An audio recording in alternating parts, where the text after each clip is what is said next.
All right, so welcome to the PHFA Certificate in Elder Service Coordination Program, and today's topic is elder abuse and neglect. These webinars, in conjunction with specified sessions at the PHFA Housing Services Conference, will enable you to be eligible to receive the Certificate in Elder Service Coordination, which will be issued in partnership with PHFA and the California University of Pennsylvania Rural Communities Institute. Our presenter this morning is David Shallcross. Mr. Shallcross joined the ranks of the Office of Attorney General as the Community Liaison in the Public Protection Division's Elder Abuse Unit in 2008. And in this capacity, he has conducted hundreds of seminars and senior expos throughout the state, reaching thousands of people with vital information to protect the citizens of the Commonwealth. He was promoted to Senior Community Liaison and Coordinator of the Elder Abuse Unit in 2011. As such, Mr. Shallcross has handled elder abuse complaints that are received on a daily basis and has appeared 3 times on PCN cable television as a specialist on fraud against older adults. He has also testified before the Pennsylvania House of Representatives Aging and Older Adult Services Committee, as well as participating as a panelist on the State Senate Democratic Policy Committee's Safety and Wellness for Pennsylvania Senior Citizen Roundtable. Mr. Shallcross acts as an ambassador to governmental agencies, legislators, public organizations, schools, senior citizens, and other community groups. He is responsible for presentations on various topics that include cyber safety, anti-bullying, gun violence, prescription drug abuse, identity theft, senior crime prevention, financial fraud, and consumer concerns. He is now under the direction of the Education and Outreach section of the office. Mr. Shallcross has worked to protect our communities for over 30 years. Welcome, Dave. Thank you very much, Alicia. Today we're glad to present the information, Senior Citizens, a Target for Abuse, to the PHFA community. This program will give us some ideas of the things and issues and concerns of our elderly residents throughout the Commonwealth. We're going to zero in on crime against seniors. You know, there's a lot of perpetrators that are always taking advantage of our elderly, and this is good information to help arm the citizens of Pennsylvania on how to protect themselves, their family members, and of course their neighbors in the community. The goal of this presentation is to examine the various crimes and abuse against seniors to look at what preventative measures can be taken to prevent them. You know, prevention is always worth a pound of cure. It's always better to have someone avoid becoming a victim of any of these scenarios that we're going to take a look at in the presentation. It's a lot less stressful for the victim and a lot less taxing on the family and the people that surround the elderly. Our objectives: to review current data and future projections, to examine the demographics, to define elder abuse, to learn how seniors are abused, to examine the major crimes against seniors, and learn preventative measures and where to report suspected elder abuse. So we have to define what is an older adult. Well, according to the Commonwealth of Pennsylvania, it is a person within the jurisdiction of the Commonwealth who is 60 years of age or older. I'm sure we all have family members and friends that qualify, even a few of us. Let's take a look at seniors today. There's an estimated 40.3 million Americans that are 65 years old or older. In 2010, internet usage among the older population was up 31 percentage points from a decade prior. And that's an interesting fact. When I go out into the public and I meet with the seniors in the programming that we do, I often ask how many people are connected to the internet and have use of a computer.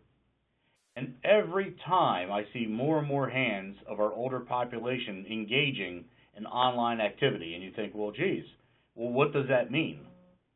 That means we have more people using a format of communication that they may not be very familiar with, being suspect to fraud and scams on the internet. people will take advantage of the fact that seniors are not that computer savvy, and that's another big issue of concern when it comes to financial exploitation. The older population is projected to more than double in 2010 to 83.7 million in 2050. More than double. What does that mean for us? More services will be needed and more attention to the older populations. Pennsylvania currently ranks 4th for the percentage of seniors within our population. And of course, where's number 1? Sunny Florida, right? Surprisingly, West Virginia comes in 2nd, and Maine is 3rd. I guess seniors like lobster. What do you think, Alicia? Yeah, but I was thinking Arizona should be somewhere on there. Everyone says that. When I do a live program, everyone guesses Arizona, but geez, I don't know why they're not on the map. And we're, of course, number 4. So that percentage could change as we do our census, but we're always in the top 4. That causes Pennsylvania to make really special attention to our seniors, knowing that we have that obligation to protect them. And as more people get older, we know Americans 65 years and older are a fast-growing demographic group.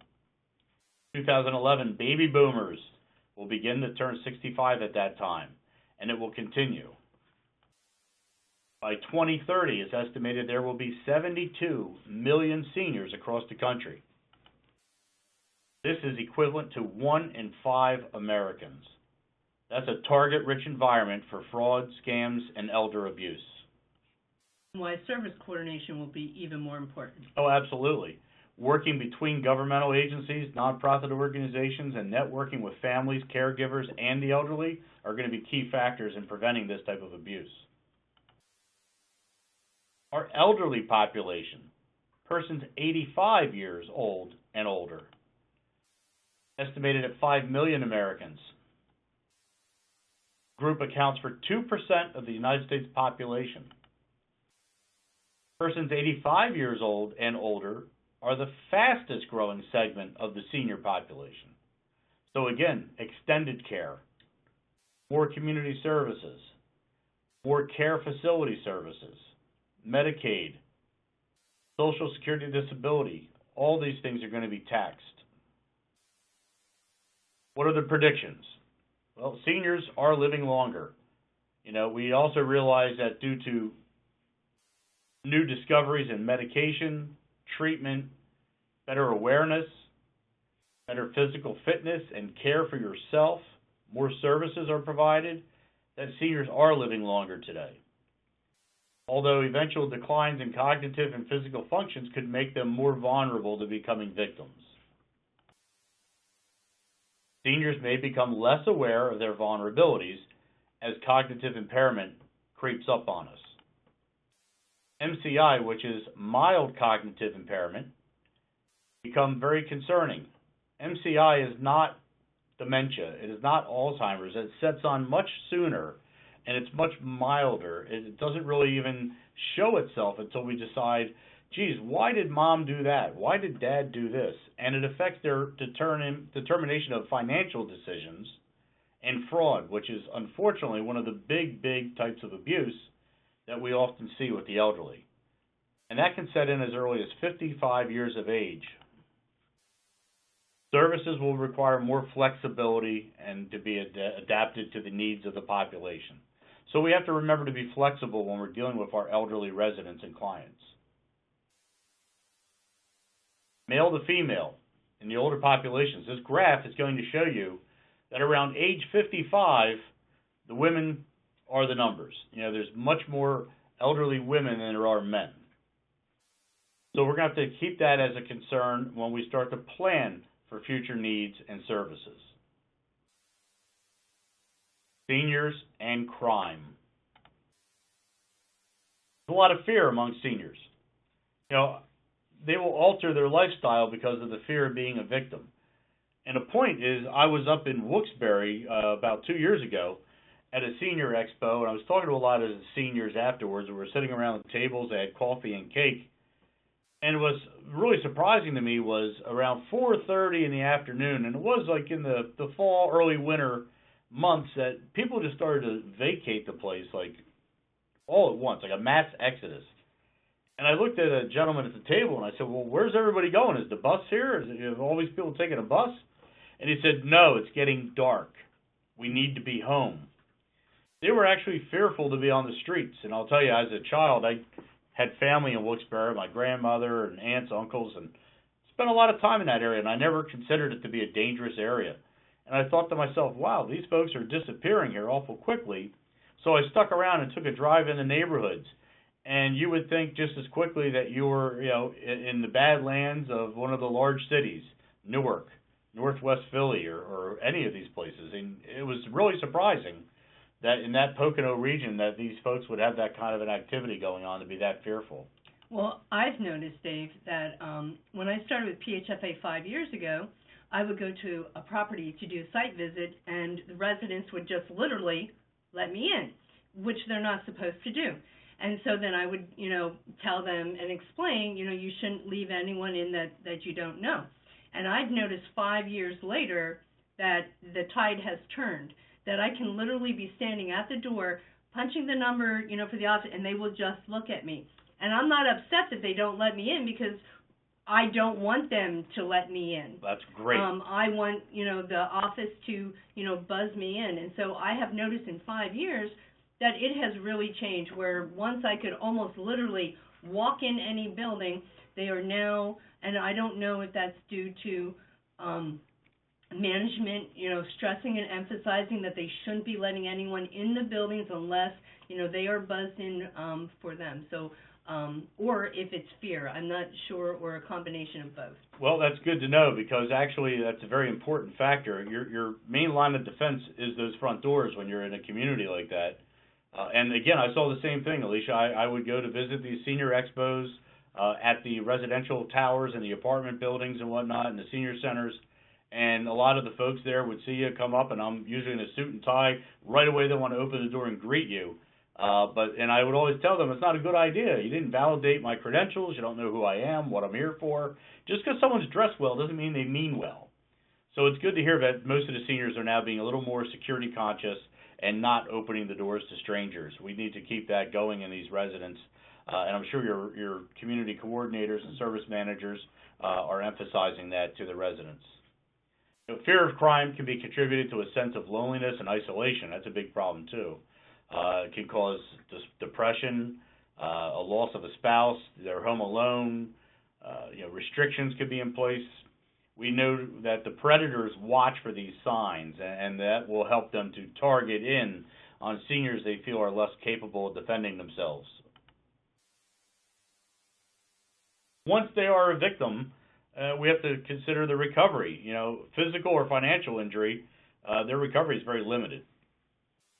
They have limited resources, their bones don't heal as quickly, their finances aren't replenished, they're living on what they have saved and what's available through pensions and disabilities, and that's it. That's what they have. There is no, I'll work overtime and make up for that loss. There is no overtime. They've served their communities, they've worked their jobs, and they've retired, and they need to protect that assets. And there's no income tax refund.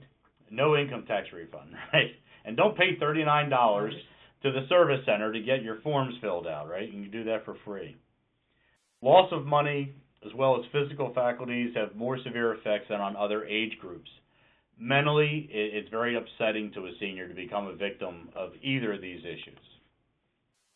In the media, they often portray the elderly as victims, or at least showing their vulnerabilities. And that's really bad on two sides. It's bad for the elderly because they start to believe what they hear and see.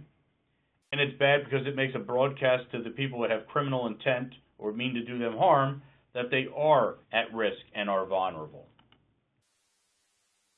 Some of the most common types of crimes that are portrayed against seniors are financial crimes, elder abuse, they're the top two that we're concerned with, property crimes, and violent crimes as well.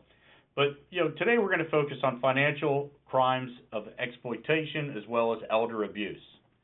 Property crimes, we could do a whole other segment on that.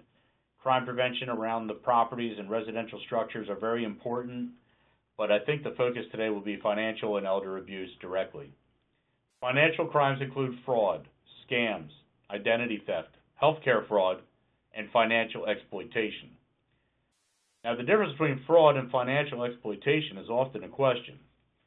Fraud is usually perpetrated by a stranger or someone we don't know very well, maybe a recent person that we just met, someone who befriends us either through mail, the internet, or even in person or the telephone.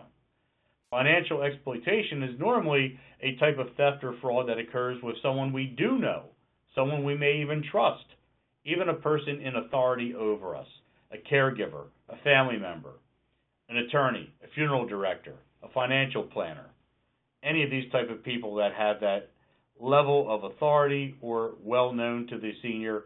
When that becomes a theft, we consider that the financial exploitation aspect.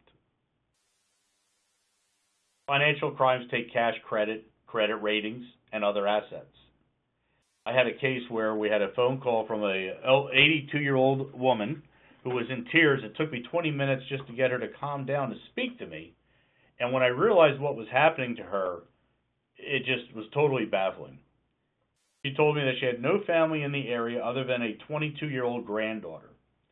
Granddaughter moved in with grandmom to help her out. About a year and a half later, granddaughter becomes power of attorney.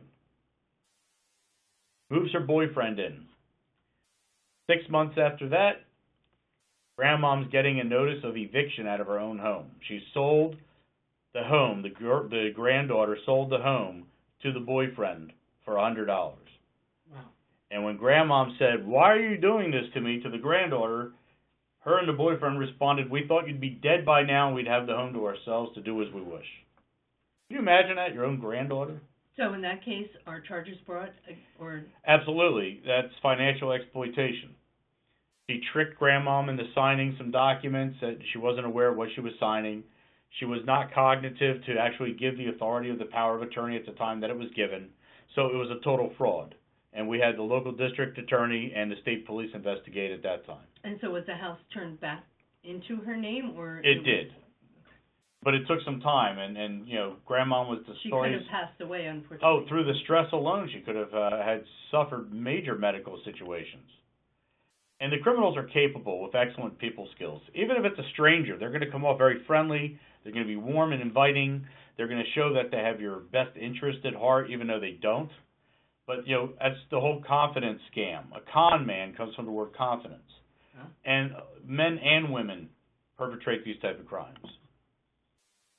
Very pleasant, seemingly helpful people that come along to be assisting the elderly quite often take advantage. So why? Why are seniors targets of financial crime? They have the resources. They own their home free and clear in most cases. They have insurance. They have pension plans, savings, stocks, and bonds. And maybe they're not monitoring these assets. Maybe they don't check their bank statement every month carefully. Maybe they're not on top of these things, their credit report. You know, that makes you vulnerable. Their lifestyle alone, they're friendly, they're warm, they're helpful. People of that generation are not looking at everyone with, what are they after? They're looking at, how can I help them? They're accessible by telephone and mail. You know, my father-in-law is 82, and if we're over the house visiting and that telephone rings, look out. He'll knock you down to get to the phone. I go, "Pop, what are you doing?" You know, let it go to the answering machine. It might be important. Well, half your family's here in the living room with you. Who could be calling? But he has to get to the phone. Even if it's a sales call, he'll stay on the line and talk with the people. I go, "Pop, if it's not someone you know, hang up. Oh, give them a chance." You know, and that's the generation. They want to be helpful. They want to be friendly. They want to engage. They have the time. They're home alone, perhaps. They're bored. They're lonely. And they're too polite to hang up. Their assets are readily available. You know, they have their checkbook right there in the desk drawer. They have cash on hand probably in the home. You know, this is a big target on their back. They have limited experience with financial decisions and investments. Things are a lot more complicated today than they once were. You know, years ago, banking was pretty simplified. Now there's so many options in the financial world, in the marketplace, that it can become very confusing for our elderly and older adults. And one other thing that I've noticed is back in the 40s and the 50s, the man took care of all the finances. And so as a couple aged and then perhaps the husband passed away, all of a sudden the wife is left and has absolutely no idea of anything that had transpired, what bills were paid, what savings that they have, how to pay a bill. Our generation, we take it for granted that everybody grows up with these things, but the people in our senior buildings sometimes come from the generation that the women do not especially know how to handle the financial aspects of it. That's very, very true. And, if you remember a few slides back, we looked at the chart of men and women, and I said after age 55, the women outlived the men. Well, if you're thinking of it as the men were handling the finances, there's an awful lot of women that were thrusted into that role that may not have that information at hand, may not have the experience to handle the finances, and that's a very big challenge, and it also is a vulnerability. And it makes them a target. Absolutely does. And home repair fraud is another issue for everyone of all ages, but it can really hit hard on the seniors. We know that people who perpetrate these type of home repair frauds will look to target a senior. They'll look at the residence. They'll go down the street, and the house that has the manicured lawn, the flag proudly out front displayed, the white picket fence, the trim's painted, the flower pots are out. They're going to look to think that maybe that's a senior home. And they're going to watch, and they're going to come up and down the street until they see an older person maybe outside in the garden or outside getting the mail, and they're going to do the drive-up scam. They're going to approach and offer to do repairs at the home. They're in the neighborhood. We can give you a senior discount, that kind of thing.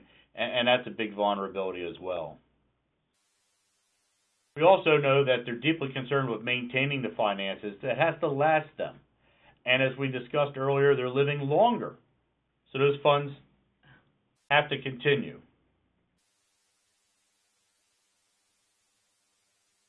Many are isolated by disability. Maybe it's the fear of violence. They watch the news. My in-laws cannot stop watching the television news. They watch 5 or 6 different news broadcasts in one afternoon or evening. And then they're talking about it for the whole night and the next day. And all you see on the news is stabbings, shootings, arson, burglary, robbery, a lot of negative news. And that upsets the seniors. Gives them that sense of fear in their community. Maybe they have a lack of transportation. They're not able to be as mobile as they once were. These are all concerns of why they're targeted for crime. And again, we talked about being trusting. There's also a level of embarrassment if they do become a victim. We often have seniors that will not want to admit that they lost $5,000, $10,000, or even more in their finances due to a fraud or a scam. I actually had a couple at a seminar we were doing, and when I asked about it, anyone here was a victim of a financial scam or a fraud, a few raised their hand sheepishly. They didn't really want to admit to it. And the one couple said, well, we'll admit it. Yeah, we lost $10,000. And they were like in their early 70s. And I said, well, did you report that to the law enforcement agencies? And they said, no. And I said, well, why would you not do that? And their comment was they, A, were embarrassed, and B, the husband said, well, if my son and daughter-in-law had learned that we had lost that kind of money, they may think we're not able to take care of ourselves any longer. So there's a fear of being placed into a nursing facility or a care facility rather than being in your own home, aging at home. So, there's a lot of fear involved in not reporting these issues. Plus, they might think that nothing is ever going to happen. That it's not going to, that there's not going to be any good outcome to it, so why even bother to do it? Yeah, that also is an issue. A lot of times when you do report some of these financial frauds and identity theft to your local police agencies, some of the officers might even say something along the lines of, well, we don't know where it originated. We're not going to be able to find them. They hide behind technology. Nothing's going to happen with this. Well, that just gives you even more despair. And it's somewhat true, but not always true. It's always best to report. You might have that one key piece of information or evidence that can change that whole concept of that investigation. Right now, it looks like we have no way to reach these people. All of a sudden, you're the next call that provides us one single key piece of information that we can go on.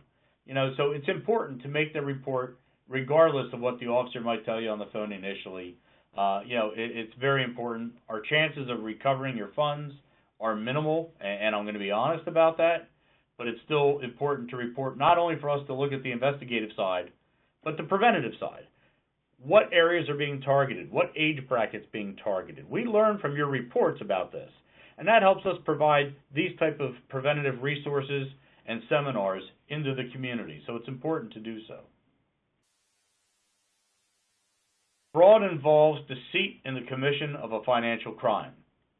Those who commit fraud will often offer prizes, deals, opportunities. You know the whole phone concept where you get the call, "Congratulations, you're our next big winner." Well, wait a minute, did you enter a contest? Who's calling? Is this a legitimate offer? Who is this? It's things that we take for granted, but as we get older, you're excited because your finances are limited. And here is someone offering you a large financial prize. People get sucked in, and they don't take the time to think about it to say, well, wait, I did not enter a contest, so how could I be declared a winner? When I was a service coordinator, I actually had a resident. He was actually a younger resident. He was in his 30s, but he used to bring these notices in the mail. You have won, and all you have to do is send $100. And they weren't asking for a lot of money; it was very minimal money. And I had to keep trying to. I told him, every time you get one, just bring it to me. And finally, I sat down and I called, and I had to prove to him that it was fraud, and he was just going to, throw. But it's always the possibility. Absolutely. That, I spend $100, but I'm going to get $5,000, and all they want is $100. It sounds like an excellent return on your investment, and that's, if you need money, then it sounds like a golden opportunity. And if it sounds too good to be true, it probably is. Right? So we know that. We've heard that for years. And I repeat that even to the senior audiences. I tell them, I say, you already know this stuff. You just have to think about it before you react. And that's exactly what they do. Once they get the hooks in you, it'll be $100 as the first request. Then they'll be, well, you've moved into the second prize level, so now there's additional fees and taxes. And they'll keep coming back until you stop sending money.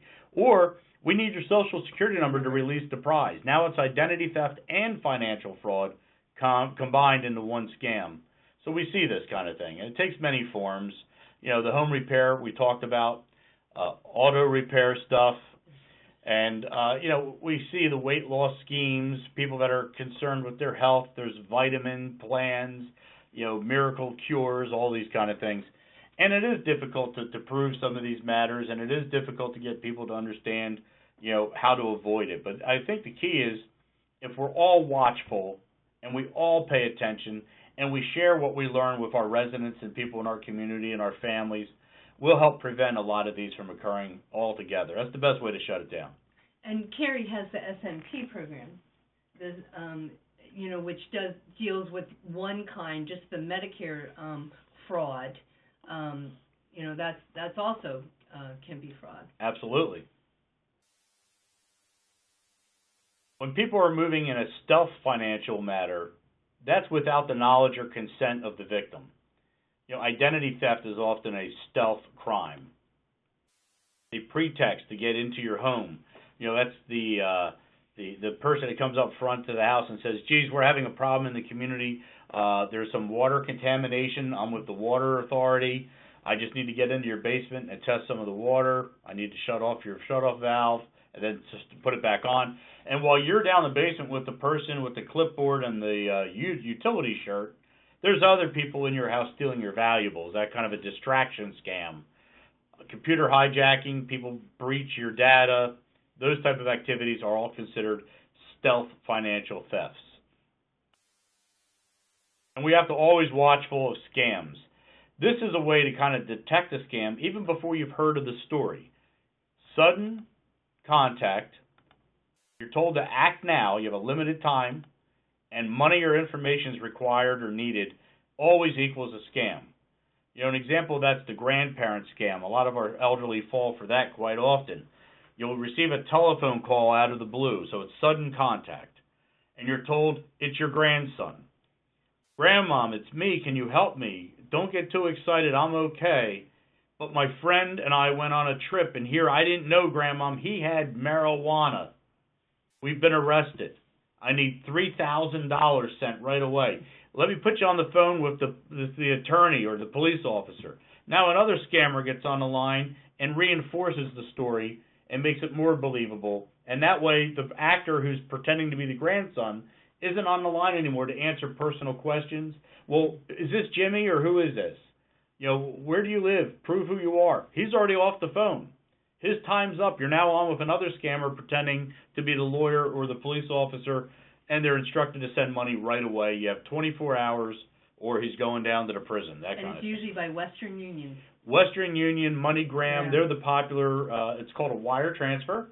The other popular way of requesting funds now, they're moving a little bit away from the wire transfer, and they're requesting what's called a money pack or a prepaid cash card. These are like gift cards that are in the marketplace, the drug stores, the retail stores. They're on the rack with all the gift cards. And basically you take it up to the register and you say what value you want placed on the card. You give the cashier the money, and they assign that account number on the card, a cash value, and it's all done over the internet. So when you give those numbers to the caller, they're going to pull those funds out and your card's worthless. Your money's gone. We can't refund these monies. We can't get it back. You can't intercept it. Once you do a wire transfer or a prepaid card, your money is gone. Elder abuse itself is a term referring to any knowing, intentional, or neglectful act by a caregiver or any other person that causes harm or serious risk of harm to a vulnerable adult. It can come in the form of physical abuse, emotional abuse, sexual abuse, exploitation, neglect, and abandonment. That's defined by the National Center on Elder Abuse. There's a lot of great resources on the National Center of Elder Abuse website, and I'll provide that to everyone at the end of the program. Can I backtrack for a second? Sure. Back to the scams and the frauds. Mm-hmm. Because up until last year, I really didn't know anyone that was directly affected. But my dad has been the victim of identity theft when there were a lot of companies that were being hacked. He goes to the casino, and I believe Sands computer system was one of the ones that was hacked. And so, charges showed up, but he was smart enough, he got it taken care of. But more importantly, he went to get his income tax refund last year. And the IRS notified him they weren't giving him his refund because someone had already claimed it. Yep. And so they actually have a phone number. The IRS has a direct phone number because of this identity theft. And they worked with him. He did end up getting they gave him his full refund that, he had filed. And now, each year, they give him his own PIN number. Right. And it's different each year, so it's not like if they get one PIN number that is good for the rest of the time, and he has provided that to his accountant, and so each time, so it makes it a little bit more secure. But, I went from knowing no one to all of a sudden my dad twice, the IRS and, because a computer system was hacked, he had to go through that process. And he's 70. Yeah, the IRS scam is a real big thing now. Identity thieves are finding it's a quick way to get a check. And it's a problem because, like you said, when your dad goes to file, they're going to deny it, saying based on it's already been paid out. Other types of elder abuse: financial, self-neglect, caregiver neglect, physical, mental, emotional, and sexual abuse are all serious issues and concerns for our elderly and older adults. I basically explained financial exploitation. Someone's taking your assets. And that can be more than just cash. It can be your checking account. It can be your credit cards. It can be establishing new credit in your name and identity without your permission. It can be forging documents, wills, power of attorney. A lot of these things all come into play under financial exploitation. Key signs of elder abuse under financial exploitation. Unexplained withdrawals of large sums of money. I've been to sessions with bankers and people in the financial industry, and they key in on things like all of a sudden there's an older customer that comes into the bank, usually every Friday. They know that Marion is going to be there at the bank. They all look forward to seeing Marion. And all of a sudden, Marion starts coming in with her adult son. He was never visiting her before at the bank. Now he escorts her to the bank every time. And instead of putting money in, now Marion comes in to withdraw cash every visit. These are key signs that there's an influence, perhaps, that the son is exploiting Marion for the funds, pressuring her to take out more and more money, pressuring her to get a loan to feed him cash. These are signs that our banking industry is starting to take notice of. And it's good. They need to be watchful. But if they're watchful, to what extent can they inquire or ask? Because if you ask Marion, standing next to her son, she's going to tell you that everything is fine.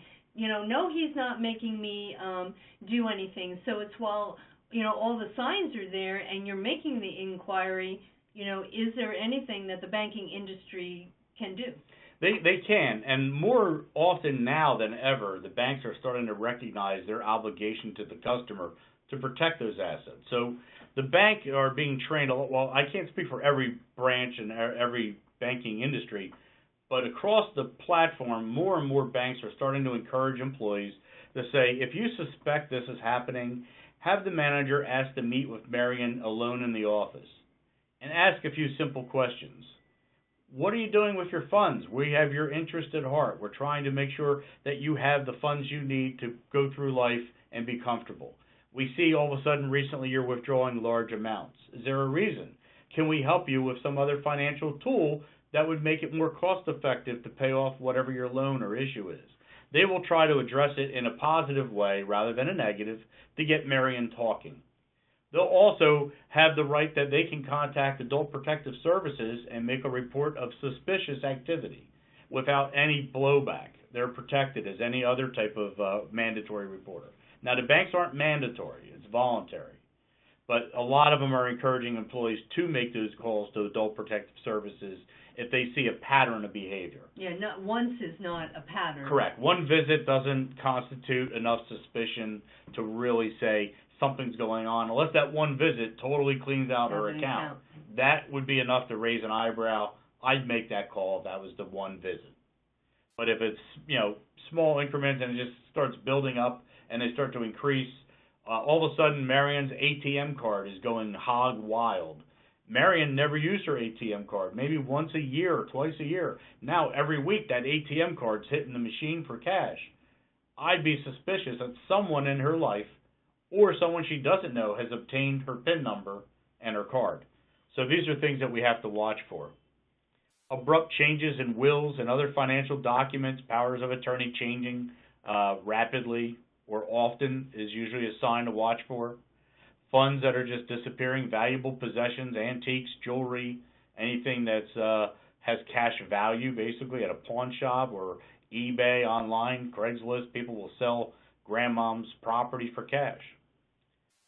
A new friend or a family member we haven't seen in quite a long time or ever seen starts to be interested in her activities and showing up. These are just a few red flags that we should be watchful of. The older adult starts getting large gifts, financial reimbursement for care or companionship. If you have a contract with a service provider, that's one thing. But if you have somebody that's coming in providing care or companionship and you start giving away your valuables and cash, that could be that person's enticing them to do so. We have to watch examples of this in every setting, not just in nursing homes and care facilities, but even in private residence. The type of properties that you folks are engaged in, you have a lot of elderly traffic, I'm sure a lot of elderly residents. Be mindful of some of these things as you come and go. Watch out for our older adults. They're counting on you. Annual financial loss by victims were estimated at $2.9 billion in 2011. And I guarantee you, not only has that increased now in 2015, But even in 2011, that 2.9 billion is a low estimate because it's so underreported. People don't report. Another big issue is self-neglect. That's the behavior of that individual, that elderly person that actually is threatening their own health or safety by not taking care of themselves, not providing themselves with the right medication, personal hygiene, shelter, food, water. You know, sometimes people just kind of shut down. They say no one cares. They're depressed. You know, they just don't want to care for themselves, or they become incapable of caring for themselves, and no one has noticed yet to report it. They need assistance. That's considered self-neglect, which is a form of elder abuse. We've seen this kind of situation, I'm sure. Dehydration, malnutrition, improperly attended medical conditions, and poor personal hygiene. People that are living in a cluttered environment, you know, we've seen the show Hoarders. You know, I can't believe that show's even on the air. It's not entertaining. It's not amusing. It's sad. These are people that need help. It shouldn't be something that's exploited for ratings on a cable television show. It's hazardous and it's unsafe living conditions. That can lead to a lot of problems. It can lead to fires. It can lead to personal fall and injury. We have to take this seriously. When we understand someone's living in this kind of a condition, it needs to be addressed. Unsanitary, there's animal infestation, insects. A lot of issues come out of this, a lot of issues. And it could be a cognitive issue. They might not want to live this way, but for some reason can't function to change it or correct it. Inappropriate, inadequate clothing. When you see someone in August and it's 100 degrees and they're wearing a full winter coat, winter boots, and a hat, you have to say to yourself, maybe this person's in need of personal care, some type of medical attention. You know, and the opposite. In the cold of winter, they shouldn't be out in a T-shirt and a pair of shorts and no shoes and act like they're fine. I mean, there's something wrong. These are all indicators and red flags. Neglect itself, also a form of elder abuse, is the refusal or failure to fulfill a person's obligations or duties to an elder. That can include in-home service providers giving necessary care. It can be failure to provide care because instead of medicating the senior, you're stealing the medications for your drug habit. We experience those type of complaints. Yep, and it just goes on. And it gets extremely upsetting and sad when we start seeing photos of the bed sores, the ulcerated injuries. People are just rotting and dying in place while the caregiver's in the other room watching The Price is Right, eating and drinking their food and groceries and using their medication and not caring for the adult. And it can be a family member. It can be a paid provider. It can be in a nursing facility. It can be in a personal care home. It can be at a private residence. These are all big concerns. So I have a question on self-neglect, because I know a lot of service coordinators and property managers, they have this scenario, and here's the scenario. You know, you have a resident who does not like to shower or who just simply does not bathe. You know, and it is truly becomes a problem, and really under the definition that could be self-neglect. So, you know, you try to have the conversation, but, you know, how do you, or what would you say is the best approach? Because, I mean, legally they're not doing anything wrong. Right. You know, and you want to help them, comes under self-neglect, but, you know, what advice could you give? Because a lot of people do reach out to me, you know, it's not only affecting the resident's apartment, but now the smell is permeating down the hallway, or they will come into the community room. So, you know, they sit down in the chair, they leave, the chair is now, you know, has that odor, or the community room, and you really want to help them, but you're not quite sure how. And it becomes offensive to the other members of the community, which start to isolate that individual, and it doesn't help them. It makes things worse for that individual. So, yeah, the first thing you can do is, I mean, if you feel that you're capable of approaching the person directly, Do it in a positive fashion. You know, obviously you get more bees with honey. You don't want to go up to somebody and go, hey, you really stink. No. You know, we're going to hose you down out back. You don't take a shower. That's a negative approach. It's not going to be helpful for anybody. It's going to make things worse, and then that person is going to really not want to listen to what you have to say. If you can find a positive spin to put on it, let somebody know, geez, you know, I was at the store the other day, and I happened to pick up some body wash, and I have an extra one. I wasn't thinking. I bought 2 or 3. Geez, maybe you could use this. Maybe they don't have the means or the capacity to know that they need to buy more soap. They just stop buying soap or shampoo. Sometimes it's something as simple as that. It could be a lot deeper, too. It could be just depression, that they don't care any longer. And if you can't get through to them on 1 or 2 conversations, then I would notify Adult Protective Services at the Area Agency on Aging in the county of which your residents live, and let them come out and assess the situation and interview that elder resident. But yeah, that can be a big problem, especially like you said, when they start to permeate the common area or come into the clubhouse or the lounge in that community room setting. That can be a big problem. You know, neglect, again, can also be fiduciary, financial responsibilities.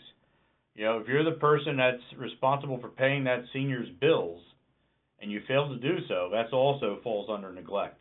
If you're utilizing the funds for your own personal gain and not the benefit of the victim, you are in violation of the law.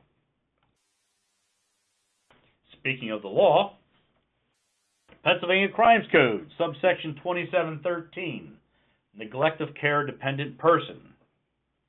Basically, a care-dependent person is any adult who, due to physical or cognitive disability or impairment, requires assistance to meet personal needs for food, shelter, clothing, personal care, and health care. So, you know, an adult is any person 18 and older. So not only do we have seniors that Pennsylvania recognizes as 60 and older, but we recognize care-dependent person to be 18 to 59, and then seniors are 60 plus. So these people are also protected under the same basic concepts and laws. What is a caretaker in the eyes of the law? Well, it's pretty broad, actually, if you think about it. It's an owner, operator, manager, or employee of nursing home, personal care home, community residential facilities, immediate care, people who care for the mentally retarded, adult living centers, home health agencies, home service providers, and it's licensed or unlicensed. So it's really a large group of people that fall under the caretaker. And a caretaker can also be a family member who's compensated to provide care. In the state of Pennsylvania, if you work for a home health agency, is that home health agency required to have their employees bonded? Are there restrictions to protect the people that they're going into the homes? You know, are they required to do the background checks? I mean, that's right. Always a big question, like how reliable and safe are the people that they are sending from the agency into the homes? Are there regulations that these home health providers have to follow? Yeah, there is regulatory compliance that has to be met. They have certain factors that have to be continuously checked and monitored, including background investigations. But you know what? Just because the law says it has to be done doesn't mean that service provider has accomplished those things. They might have done one and then have failed to make an update. You want to also verify with the state agencies that are licensing and have compliance regulation authority if these people are up to snuff before you hire them. I'd always recommend before you bring an elderly family member into a facility, you would want to check with the Pennsylvania Department of Health, Pennsylvania Department of Aging, Pennsylvania Department of Human Services, everybody and anybody to see, is there complaints against this facility or caretaker? Are they properly licensed? Are they properly screened and vetted? Are they properly insured? Take that time to do your homework and clarify that the place that you're going is a stable environment that seems to be meeting all the license regulations and standards. Anyone who provides care to a care-dependent person in the settings above Number 3, anyone has an obligation to care for a care-dependent person for monetary consideration in the settings described above, or in a care-dependent person's home. It could be a private residence as well. And a person also includes business entities and corporations, by the way. Neglect of a care-dependent person is an offense under the law. Caretaker is guilty of neglect of care-dependent person if he or she intentionally, knowingly, or recklessly causes bodily injury or serious bodily injury by failing to provide treatment, care, goods, or services necessary to preserve the health, safety, or welfare of a care-dependent person for whom he or she is responsible to provide care. So, these are the components of the law that have to be discovered and met if an investigation is opened. And, that's where the law enforcement gets involved at this level. The Department of Health could refer the case to the Department of Aging, the Adult Protective Services, our office. All these things could be referred to the local authorities to investigate. Number 2, intentionally or knowingly uses a physical restraint or chemical restraint or medication on a care-dependent person. What that means is strapping someone into a chair, belting someone down to the bed, overdosing them with heavy medication to make them groggy, anyone who is isolating them so that they are not out in the public, they're not able to communicate with other people, they're shut down and locked away into a small room or an area where other people aren't going to be coming in to check on them. A lot of times we hear about seniors that were active in their church, active in the community, always seen out front gardening, always known in the neighborhood. And all of a sudden we see less and less of that person, and then all of a sudden you don't see that person at all, and people kind of forget about, well, what happened to Millie? We used to see Millie all the time. Millie might be held captive in her own bedroom by a caretaker or family member who's causing neglect of care issues or financial issues for them. So a service coordinator or property manager, if they notice that, Millie hasn't been around for a while, might just, because they walk the building and just might casually knock on the door just to see, how, just stop by, making sure, everything's okay. Haven't seen you in a while. Really like to sit down and chat with you. Absolutely. And if you get any person that's answering that door that's not Millie and they're not willing to let you in, then you should probably think about contacting Adult Protective Services just to have someone come by and do a stop and check. They have the authority to get permission to go into the home even if someone there is refusing them. You may not have that same authority. I don't know what your level of authority is when you're in that care management positions at these residence areas, but the Department of Aging does, and they can get in the door, they can go in and pay a visit and check on Millie. A lot of times an adult family member, such as an adult child or a sibling, they may not have their own home, they might not have an income, and they're basically living off the back of Millie. So if the 50-year-old adult son has a drug and alcohol issue, has no money, no job, and Millie is his only lifeline for food and cash, he's going to protect that fact that he's not letting you in to go talk to Millie. So the rent's getting paid because he needs that place to stay, but it's Millie's money paying the rent.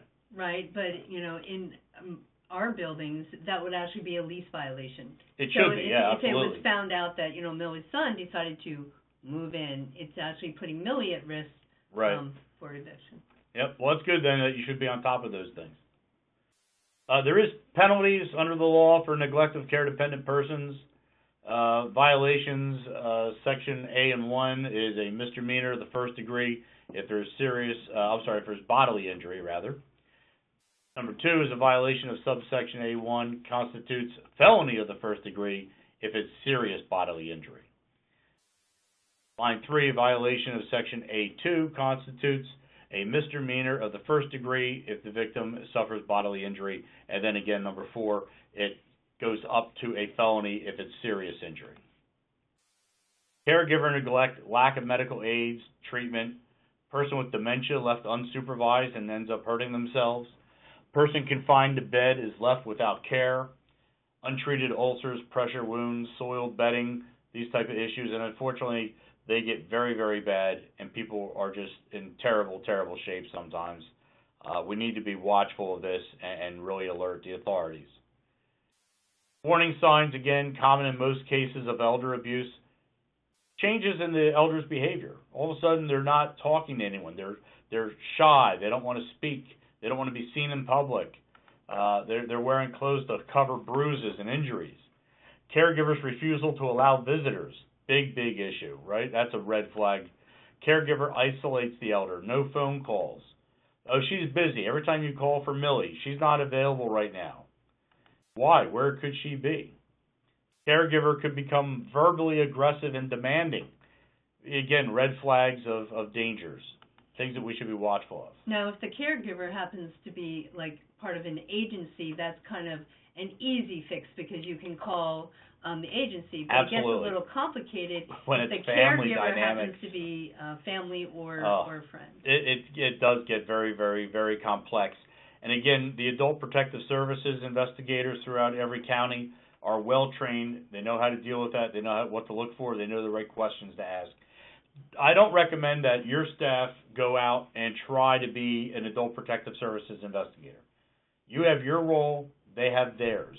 You're just eyes and ears. If you see something that looks odd, you hear something that doesn't sound right, and you think maybe that person's at risk, call the Adult Protective Services, let the professional come out and interview the people and do their job. Really, you don't want to get into a confrontation with a family member or a care provider in the position and the role that you guys have.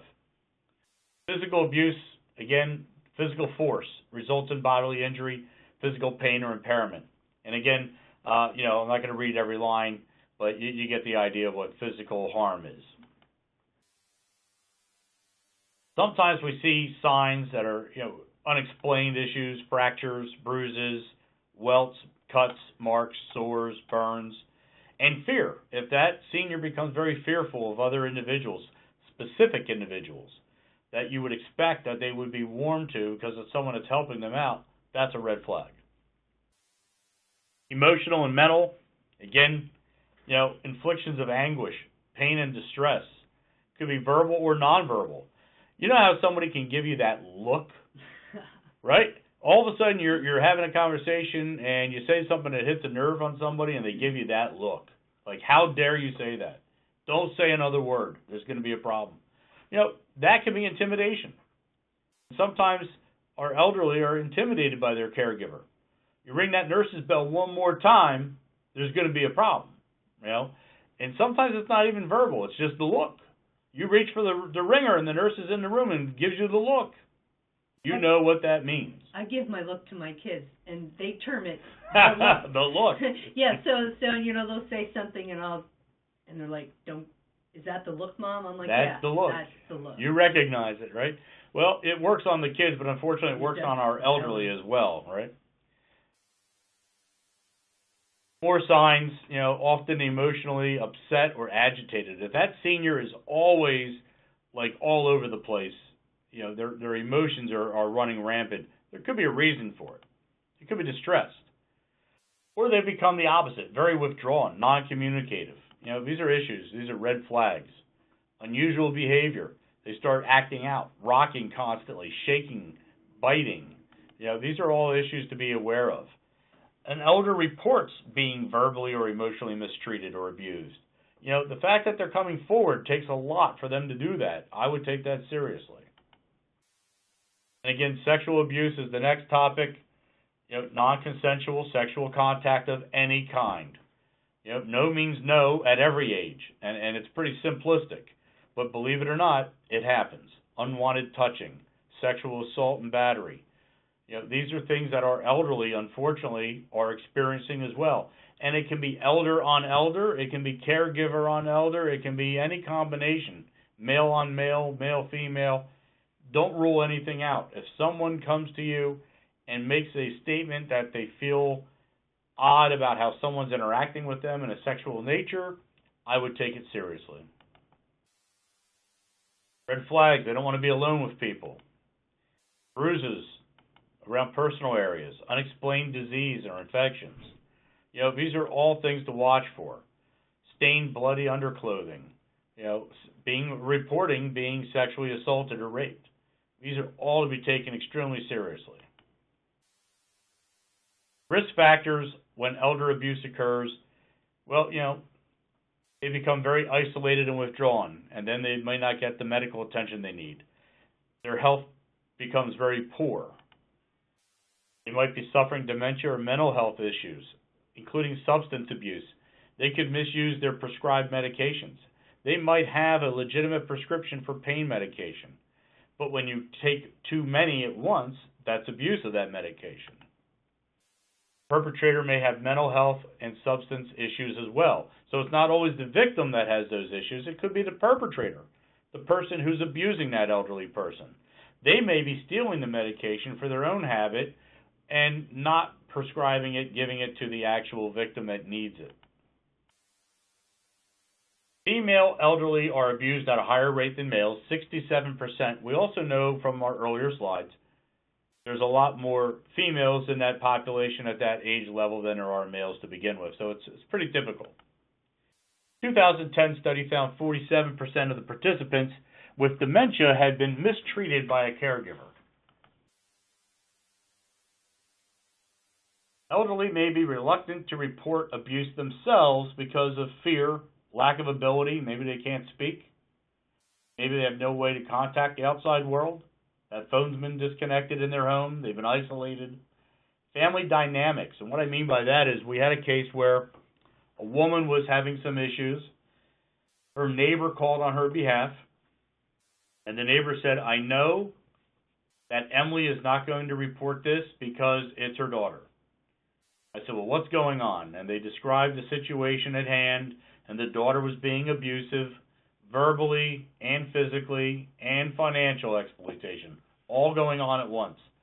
But Emily's fears were, my daughter is the only family I have left, the only person that visits me, the only person that will take me to the doctor's appointments, the only person that takes me to church and to the grocery store. If I report her, she will never speak to me again. I won't see her. I'll have no one to help me. So we had to explain that there's other services that can come in and provide those types of care if Emily does decide not to speak to mom any longer. Or if things go the way we would like it to go with the investigation, if Emily does prison time, there's other services to step in for that family member. But the elderly have that fear, that family dynamic, that family member will not be happy with them, even though they're abusing them. Would you also say that maybe they have a fear of having a stigma attached to them with, let's say, in our affordable housing, they live in communities and, if it's then somehow leaked out because, somehow it always gets out, they don't want to be looked at by the other residents any differently. That's a very good point, Alicia, and that's absolutely true, yeah. Once the word is out, they'd be very embarrassed, and again, that could lead to even further isolation and issues. Our victims, let's take a look at the victims. 38% are over the age of 81. 77% are Caucasian. 67% are female. 500,000 seniors are victims of domestic abuse each year that are reported, and I stress reported. Again, it's an underreported issue. 16% are the cases that are reported. Family members are frequent offenders. 47% are by adult children. 9% by other family members, and 20% are by spouses.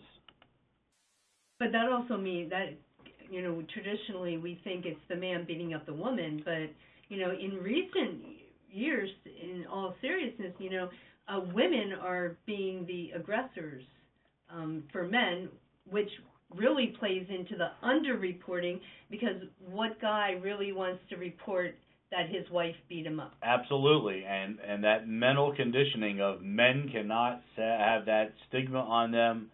They don't want to report that a female has taken advantage of them and abused them in any way. Absolutely, it's a sign of weakness to them, and they rather suffer through it than be embarrassed and report it, unfortunately. Now, if we can find a way to change that state of mind, we'd protect a lot more people. Who are the perpetrators? Who are the bad guys? Well, 55% perpetrators of mistreatment of older adults are between 30 and 59 years of age. The majority of the perpetrators are women. 64% are female that are taking advantage and abusing our elderly. This is consistent with women in the caregiving role and is similar to statistics throughout the United States. Family members that abuse drugs and alcohol or have mental, emotional illnesses or feel burdened by their caregiving responsibilities abuse at higher rates than those who do not. So, a lot of times we can link the abuser back to other issues for themselves, and they're taking it out on their family members and on their people that they're responsible to care for. Abuse with those with disabilities. 14 million U.S. seniors are disabled.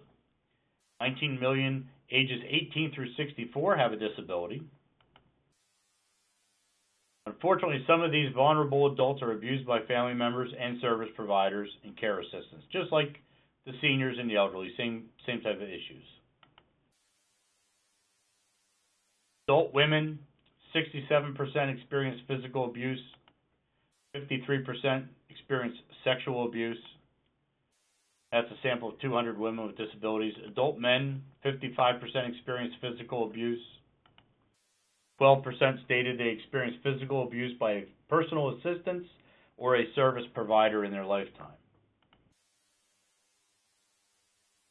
Nursing homes and long-term care facilities. There's a 2009 study that revealed close to 50% of people with dementia experienced some form of some form of abuse. 2010 study found 47% of participants with dementia had been mistreated by caregivers. Here's some more numbers. 44% had been abused. This is out of 2,000 nursing home residents. 95% said they had been neglected or witnessed another resident being neglected. That's terrible. That's just unacceptable numbers. Elders that have experienced abuse have a 300% higher risk of death when compared to those who have not been abused. That's sad. That's very sad. There's a lot of stress in being a victim. It can really affect someone deeply and become very concerning. 2010 to 2011 Department of Aging report in Pennsylvania. Here's the numbers. Self-neglect, caretaker neglect, financial, emotional, physical, and sexual. That's how we show across the board in Pennsylvania for that 1 year period. Adult Protective Services Act is there to provide services to any older adult. The protection is available in every county through the area agencies on aging. That's the hotline. I'll give everyone a moment. It might want to write down the hotline number for Adult Protective Services. This is a 24-hour, 7-day-a-week phone number. But what I want you to understand about this number is when you dial this number from wherever you are, it will connect you to the closest area agency on aging outlet. So if you're in Montgomery County and you dial the number, you're getting Montgomery County services. If you're in Philly, you're getting Philly. If you're in Allegheny, you're getting Allegheny, and so on. So it's a regionalized toll-free number for the entire state. They have to report substantiated complaints of abuse within 72 hours.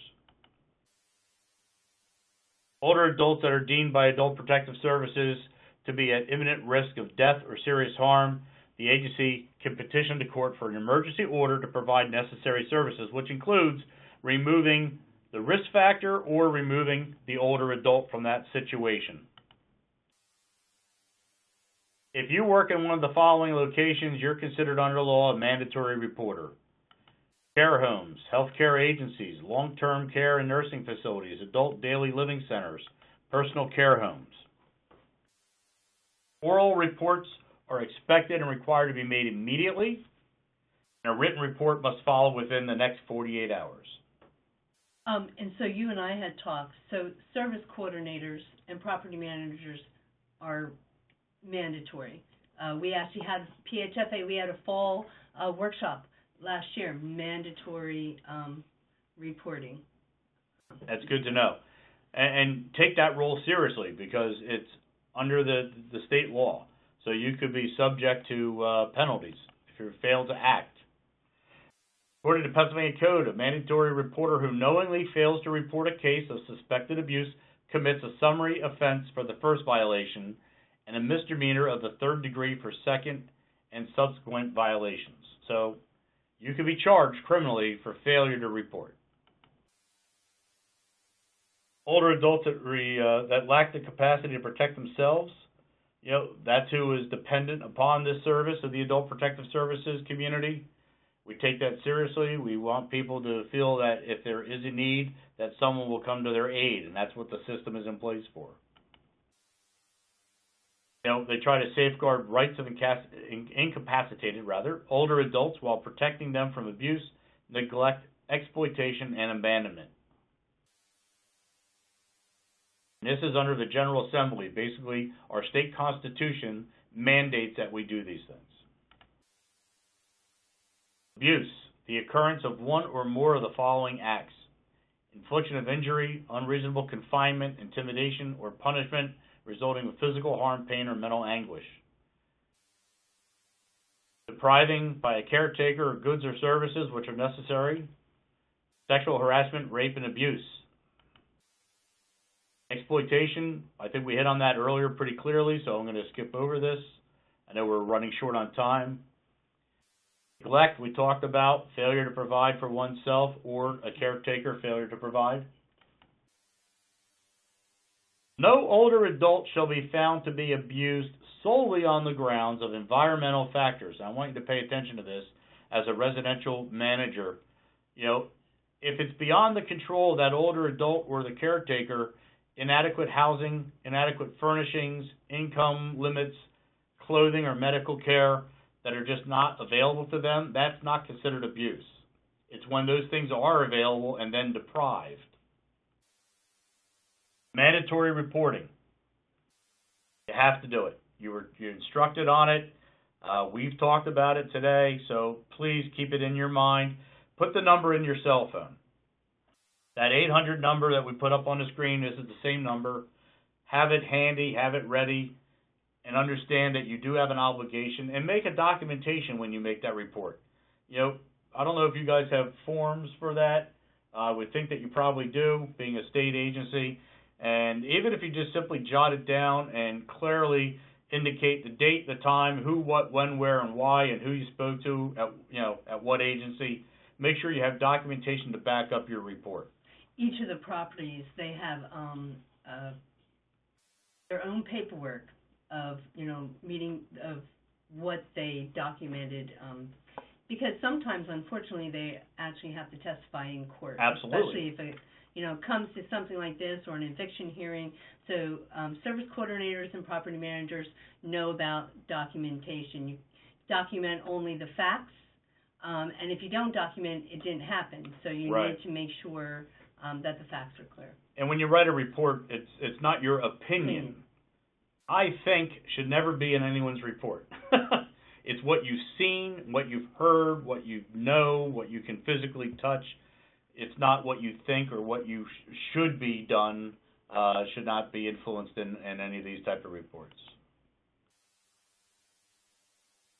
Reasonable suspicion. If you just think something doesn't sound right, it doesn't look right, and you're pretty sure of it, then you want to make a report. The best type of elder abuse report is an unfounded report. That nothing's wrong, it was a misunderstanding, and everything's fine. That's great. I like to hear everything's fine. That sounds good to me. Report within 2 hours if there's serious bodily injury. Within 24 if no serious bodily injury. You can also dial 911. Get law enforcement and the ambulance squad out to oversee this situation and let them determine if Adult Protective Services is needed. You can do that as well. We have 320 law enforcement, judicial, and medical and social service professionals trained to resolve and prosecute elder abuse cases across the Commonwealth. There's 30 statewide task forces and other organizations that work in concert with them. So we're trying as a state to really take this and move it up to where it needs to be. Child abuse has been really, really focused on for many, many years.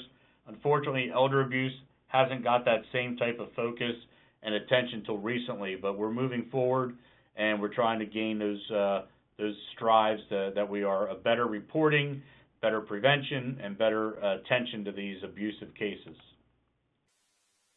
Who does elder abuse and where can it happen?